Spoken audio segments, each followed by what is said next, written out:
Well, hello everyone, and welcome to my 2024 Gamer Logic Game Room Tour.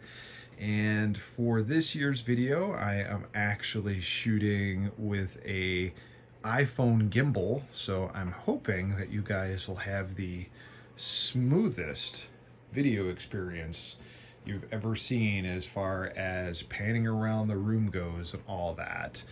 So it's been a couple years, of course. 2 years ago, I took a nice long break from YouTube, originally only planning to do a year with that, and really it turned out just being over a year and a half.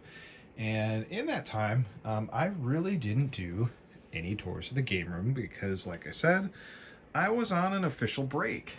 So I figured the room is kind of in its permanent configuration for 2024 at this point. So why don't we go around and talk about some of the new additions and some of the changes and stuff that I can remember from last time. So let's take just a walk towards the closet here, and we'll sort of pan out here to the bigger side of the room, and we'll talk about the game consoles and what's being played, how they're being played, and of course how that actually corresponds to the main massive monitor over here along with the PC here.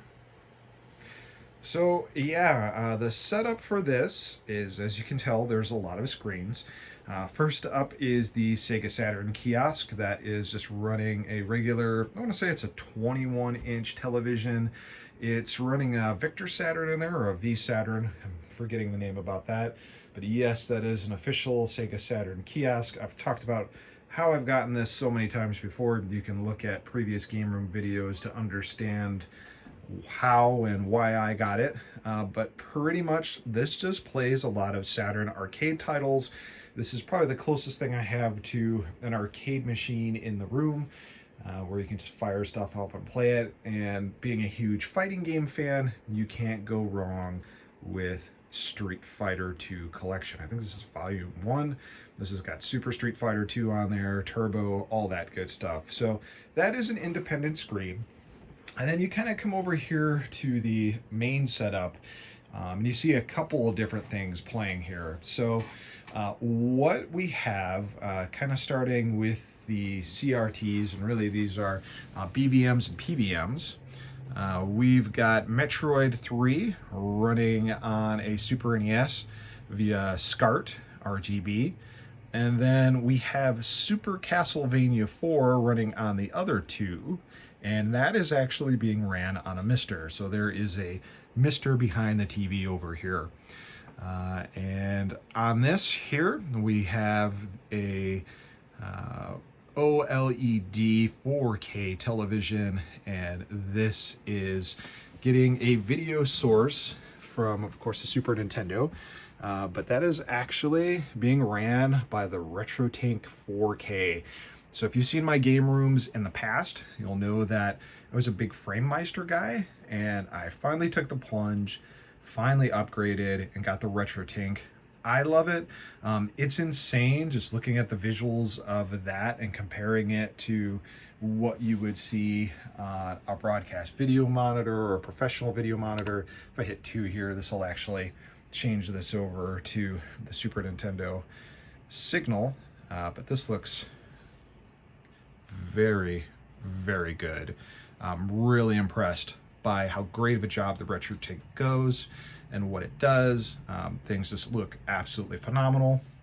We'll go down on the bottom here so you can see some of the consoles that are in working order, what's used. So from the top left here, we've got a white Sega Saturn, we've got a PlayStation 2, we've got a PlayStation 1, we've got a Panasonic 3.0, we've got a Sega Genesis Model 1, we've got a PC Engine that has the Terra Onion attachment on the back. I think it's the SD Superstation that basically allows me to play ROMs and ISOs and stuff without a CD player. I do have a Turbo Duo, and I actually have the Analog Duo as well, but that's just what I use up here. The Sega Dreamcast, a RGB modded Famicom, as well as the Super Nintendo. And I think that's I want to say it's a 1 chip. So whatever the model is that has the most superior stock video that you can get.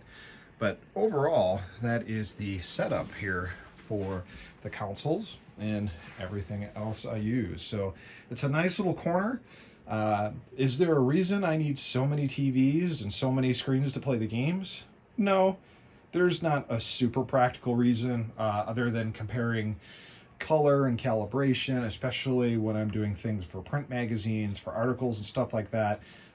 This will tend to give me the most accurate picture on the left, and when I'm doing screen capture, I can make sure that that's accurately represented. But you know, really, I could probably get along with just having this screen over here. Sorry, a little hard pan there, but this screen here, and then just the main OLED screen over here. These screens are definitely overkill, but I love them. Always wanted professional video monitors and broadcast video monitors, and it's just a fun little stack and a fun way to route signals. So it is kind of a centerpiece in the room with the rest of the consoles. And how that actually fits in with the PC over here is, as you'll see, I have a duplicate image here too, so I can actually route the signal to this Samsung Odyssey screen. I absolutely love this screen. I believe this is the 47 or 48 version of the screen, 48-inch version. And it just allows you to have this giant screen real estate, and it allows you to split the screens easily. I do a lot of work in this room, a lot of work in this room. And it requires 2 screens. And honestly, I've had so many different screen configurations in my life. This by far is the best. I love that I don't have a bezel in the middle interrupting the flow of the screen. It's just absolutely, hands down, my favorite computer monitor I have ever used. Love it. So this is actually through the splitter that is over here. It's a HDMI tube out splitter that actually takes the video signal.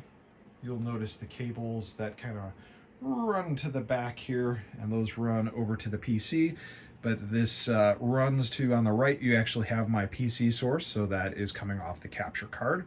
And then on the left, the capture card actually has a HDMI out, and that is displaying it on there. So I am able to play in many, many directions. I can play over here, I can play over there, I can play on the bottom. Again, it is absolutely overkill for what anyone needs, but it just kind of works for me. I love having it set up in here, and the room stays nice and warm during the winter, and sweaty balls mode during the summer, like right now, absolutely. But definitely no issue with the setup as far as playing and just capturing really great footage that I can do for videos as well as for the magazine. What else do we want to talk about in here? We have so many things that are just lined up on the walls, so we can talk about that a little bit. That is, of course, a print of the original Castlevania 3 artwork that I personally got from Tom Dubois. Really nice guy, awesome story on the channel if you've never seen that. He had the original artwork, was super excited to meet a fan, and basically hooked me up with this awesome, amazing print on this museum style paper. So it is signed by him, of course, on the front and on the back. On the inside, he actually signed it. Cheers to my friend Mike Murtis, master of the whip, which I thought was really cool. Classy dude, haven't heard from him in a long time. I know he's got agency now. He's done a lot of new stuff, but really happy for him, and really happy that he's still putting out new stuff. Of course, I've got the pixel frames and everything that kind of lurk around the room. I won't cover those too much. Those I've reduced down substantially. You'll see here the bright, blinding white lights that I use for video capture and other stuff, but really it's more for aesthetics. Love that little Final Fantasy VII clock that plays a variety of songs from Final Fantasy VII Rebirth at every hour. Some cool stuff over here, just miscellaneous stuff. We've got, of course, Final Fantasy VIII figures. And if we look across the top here, we've got a variety of stuff. I've got a PC Engine GT or Turbo Express there that was recently recapped. That thing is mint, mint, mint. I love that thing. We've got a Game Gear, and then towards the top we've got some amazing Castlevania stuff. Well, it's okay. I guess I should be honest with myself.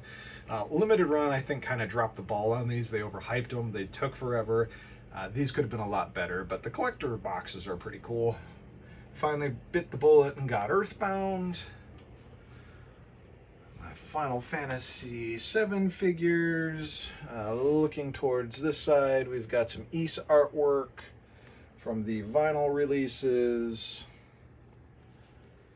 We added a very cool Xbox sign. Unfortunately, it does not have the neon bulb. It has LED lights. But as unfortunate as that is, this is still really cool. Looks great, works great, love it. This is definitely new. So this is a PlayStation 1, or yeah, PlayStation 1, the miniaturized version of it. And of course, it is in this awesome Metal Gear Solid frame. And if you don't know whose autograph that is Hideo Kojima's. So really, really proud and happy to have that in my collection. What else is on the walls here?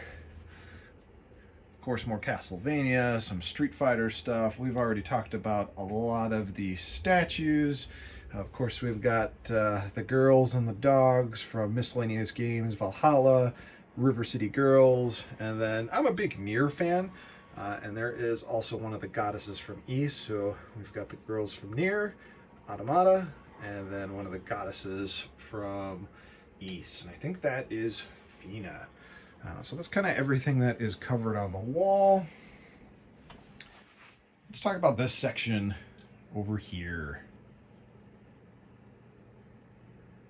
This big old case is all, well, 90% of it is all about video game music. So I, for many years now, have been collecting video game soundtracks on vinyl. You know, I say many years. It's not like I've been doing it for 20, but probably since, I don't know, 2015, 2016, when Datadisc started releasing stuff. So this entire shelf either has vinyl video game soundtracks, which I really love. The format takes me back to my vinyl DJ days. And then over the course of the pandemic, I got into video game soundtracks on CDs. So those two shelves in the middle there, we see Metal Gear Solid Peace Walker and the Metal Gear Solid 4 and 5 soundtrack. It's just loaded to the brim with CDs. And then over here, I have a little tower loaded with stuff. So a lot of import stuff. Pretty much every Ys soundtrack on the planet I own. I am absolutely in love with the music from Ys and the band that puts that together. Just so cool. But overall, I have most of the video game soundtracks that I've had MP3s of for years. Here is my various players that I use to play said music. So of course I've got a turntable here. This is a Crawley C200, about the only good turntable that they actually make that's direct drive, is weighted, is not a complete turd. I did replace the preamp on there with my own deal, but it's a decent player in terms of stability. We've got my stereo receiver. Of course, you've got a PCFX player on the right, which I reacquired after getting rid of my original one. And sorry, I'm trying to stabilize the video gimbal here, and it is having a little bit of a cranky time with me. My 5-disc CD changer, really handy if I'm working on notes, programming, producing, PowerPoint presentations, overall research reports. I can just put a bunch of music in here and play it. There's just something cool about being able to do it on the CD format. Yeah, you could do Spotify. Yeah, you could do MP3s. But it harkens back to the old school days for me. Those are all of my work-related headsets that I use. So For those of you who don't know, I used to work full-time in IT, separate from the things I do in music and everything else. I left IT a couple years ago, and I got right into producing virtual reality simulators as well as augmented reality stuff. So there's a HoloLens 2 there, a MetaQuest 3, a MetaQuest Pro, all that stuff. That is my main gig that I do now, as well as stuff with artificial intelligence and other things. So a lot of stuff done in VR, which is awesome. We've already talked about the desk, nothing too special about the computer. Here's the girls over here from Final Fantasy VII Rebirth. Those are the Play Arts Kais. Love those figures, those are awesome. Take a look at the games over here. Nothing too crazy on this. This shelf has pretty much stayed the same throughout the years. Of course, we've got SNES titles here. Going down, we've got NES titles. We go down to Sega Genesis, Famicom, Jaguar. Originally, this was only cartridge, but it's a combination of PC Engine stuff and PC Engine CD. Just wanted to keep it together. We've got N64, we've got Super Famicom, and then we've got a bunch of Game Boy stuff, as well as Game Gear and other systems. I absolutely love these cases that you see right here that are holding the games. 3D printable. I did buy a 3D printer late last year for Christmas and just had a blast printing things that can hold games, controllers, VMUs, memory cards, games, you name it. It's just been a blast. What else? Nothing too much has changed from the boxed games here. Most of the systems, so these are all complete in box games. You've got Sega, Genesis, Super Nintendo, NES. More of the domestic US stuff is all in here. I do have a lot of heavy hitters, but my most expensive games, with the exception of Earthbound, actually now reside elsewhere, and that'll be another video at some point. This little display case has changed over the years. I think Snake has always been here, or has been the last couple years, but we've added all these new wave toys. I love these things. I love them to a point. Now they've kind of gotten ridiculous with how many they have out and how costly they are. So I've kind of stopped collecting them because honestly I've ran out of space anyways, but it's a combination of the new wave toy stuff as well as handhelds. So you'll see the Game Boy, the Wonder Swan, the Neo Geo Pocket. We've got some Game & Watch stuff over here. Come on, gimbal, go straight, thank you. As well as some other stuff. All handhelds and other fun devices. No big changes on this side of things. Still mostly disc-based games. PlayStation to original Xbox to PlayStation 2, and kind of overstock on the top, if you will. This I have changed, this little bookshelf here. I'll get this open as much as I can. Let's move Mr. Fan here, shall we? We're going to be turning that thing on in a second because it is really getting hot here. And as you can imagine, I don't keep all this stuff on at the same time because I would die of heat stroke. But yeah, this stuff I've changed up a little bit, so mostly focusing on things I really can't fit on the regular shelves or in international stuff. So there's Famicom, Super Famicom games. There are some handheld stuff in here, mostly just Game Boy and Game Boy Advance at this point. There's Sega Master System games in the back, Famicom Disk System, and then some of the bigger limited edition games that I can't really fit in a shelf anywhere from Limited Run. Don't shop from them anymore, but I did enjoy the stuff I picked up while I was with them. And then some Sega CD and Saturn games. Of all of them now in protective cases. That way if they take a hit, they at least have some chance of survival. And I think that's really it, guys. We can go to the closet of Doom. It is still the Closet of Doom, but I've definitely cleaned up. I have gotten rid of stuff. I used to collect the boxes for everything. Way, way, way too much of everything. So now it's only the important stuff, the stuff I really like. You know, I don't keep the controller boxes anymore for any of the retro bit stuff or the 8-bit DOE controllers, things like that. It just doesn't make sense to keep, so I don't do it. But this mostly has a variety of systems and stuff in there. So yeah.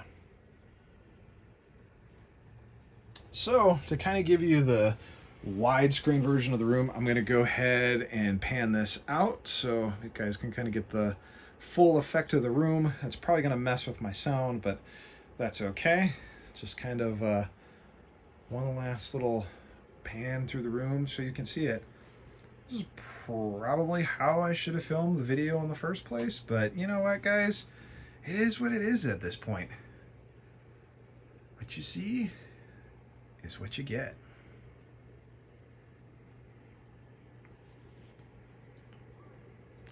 And I'll give you the fancy RGB puke mode for the room in a second, but overall, that's the game room.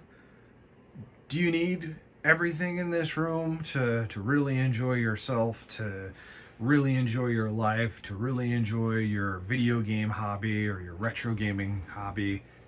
The answer is absolutely not. Enjoy what you enjoy. You don't have to have all this stuff. And that's something that I've kind of learned as I've gotten older and wiser. You don't need all this stuff to be happy because it's probably not going to make you happy anyways. Find what you love and stick with it. Am I proud of how this room has turned out? Absolutely. Does it define everything I am? Not in the slightest. But it shows the amount of work and the amount of passion that I do have for games. Let's go to crazy RGB mode and we'll call it a video here. Thanks for watching, everyone. Over the years, it's been fun to do these and see how the room has changed. And with that, I give you RGB puke mode.